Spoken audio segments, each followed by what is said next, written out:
You've been working long hours, making lots of multiple edits, but now you've finally created the description on your product page that you're incredibly happy with and you've taken it live. Now let's look at it from the perspective of the buyer. So buyer comes to the product page, they start reading the description, they start from the top, go to the middle, towards the bottom, and as they are reading the description, their brain is constantly firing questions and thoughts and ideas, and much of this is just background noise. However, it's also raising a bunch of negative thoughts.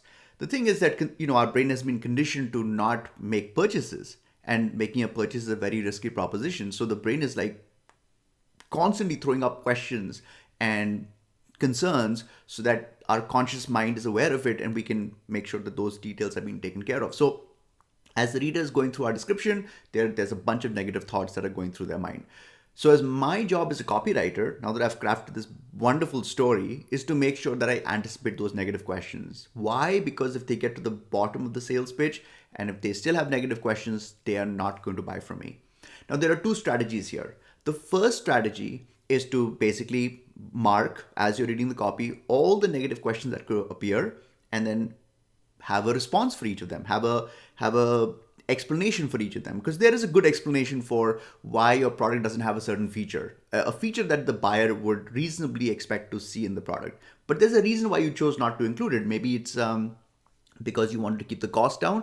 Maybe it's because you wanted to add another feature that you thought was even more important. There's always a good reason. So find those negative thoughts and then give the good explanation for it.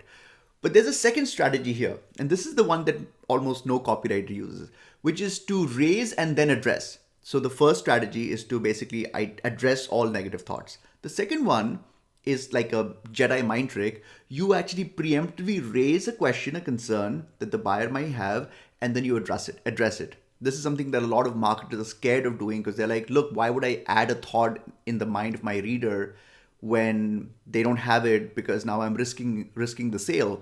And my reasoning for that is that, look, let's recognize that our shoppers are going to price comparison shop. They're going to look at other alternatives. They're going to see what features those other alternatives have, and then those will then become questions that why did this brand not have those features. So the smart thing to do is to anticipate those questions, raise those questions up preemptively on the product page, even when the user hasn't had those questions, and then to convincingly address those questions. So think about features that your competitors have that your shopper probably hasn't discovered yet, but probably will discover in the shopping experience at some point, and think about how do we address that right now so that the shopper doesn't even, when they do encounter it, they don't consider it to be a real benefit.